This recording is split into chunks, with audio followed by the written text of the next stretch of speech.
পৌরসভার প্রাক্তন পৌরপ্রধান নবেন্দু মাহালিকে প্রাণে মারার চেষ্টা, রক্তাক্ত হয়ে গুরুতর আহত অবস্থায় পুরুলিয়া গভর্নমেন্ট মেডিকেল কলেজ হাসপাতালে চিকিৎসাধীন। পুরুলিয়া শহরের নিজের ওয়ার্ডে দলীয় কার্যালয়ে থাকার সময় হঠাৎ করে এক যুবক লাঠি নিয়ে আক্রমণ চালায় তার উপর। সঙ্গে সঙ্গে তার দেহরক্ষীরা তাকে উদ্ধার করে পুলিশ ঘটনাস্থল থেকে অভিযুক্ত যুবককে গ্রেপ্তার করে।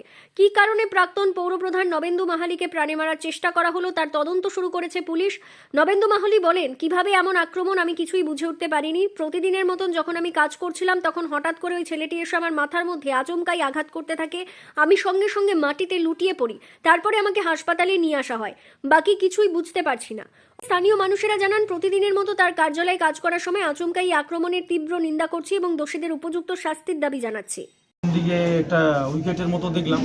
সাধারণত আমার কাছে তো লোকজন আসে, তাই ভাবছি পাড়ারই ছেলে ওটা। তো হঠাৎ করে মানে লাঠিচার্জ করলো। সঙ্গে সঙ্গে হাতটা তুললাম, অনেকটা হাতটাতে সেভ হয়েছিল, কিন্তু লাস্টে এখানে লাগলো। তারপরেই রক্ত ঝরতে শুরু।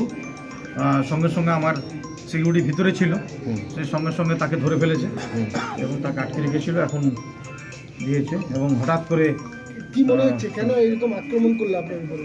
এটা ওই এলাকার ওর বাবা একজন মানে মস্তান হিসেবে নিজেকে করে, বিভিন্ন ক্রিমিনাল অ্যাক্টিভিটিসে ছিল।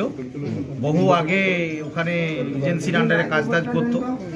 এজেন্সি চলে যাওয়ার পর কাজ চলে গেছে, তারপর বিভিন্ন ইলিগেল কাজের মধ্যে ইনভলভ, জমি জায়গার থেকে শুরু করে সেইটার ওর আক্রোশ হয়তো যে আমার বাবার কাজ নেই, এই নেই। ট্রাক্টর ধরা পড়েছিল, ঠিক আছে। যেহেতু এখন চেয়ারম্যান থেকে কি কালিন্দী নাম আমার ঠিক জানা নেই, ওর বাবার নাম হচ্ছে রকি কালিন্দী। সে মূলত কি করে? কিছুই করে না, সারাদিন এইসব বিভিন্ন ক্রিমিনাল অ্যাক্টিভিটিস। হ্যাঁ, আমার তো দুজন নিরাপত্তা রক্ষী। হ্যাঁ, আজকে একজন হ্যাঁ একদম আমার অফিসে, নিজস্ব অফিসে, আমার যে দলীয় অফিস। আমি বুঝতে পারিনি। সাধারণত পুরুলিয়াতে তো এইভাবে হঠাৎ করে অ্যাটাক কখনো এরকম হয়নি।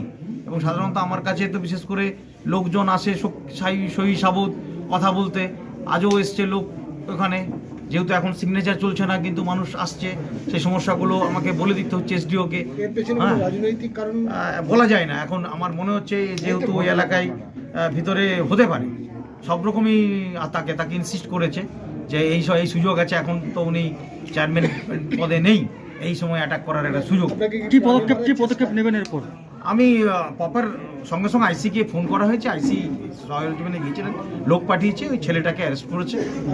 প্রাণে মারার চেষ্টা করছে এটা তো পুরোপুরি মানে যেভাবে লাঠিটা দেখতে পাবেন আপনারা, একদম পুরো আমাকে যেভাবে চার্জ করেছে, পুরো মাথায় পড়লে আমি এতক্ষণে এক্সপায়ার করে যেতাম। যেভাবে যে মোটা লাঠি দিয়ে আমাকে অ্যাটাক করেছে, একদম পুরো মাথাতে।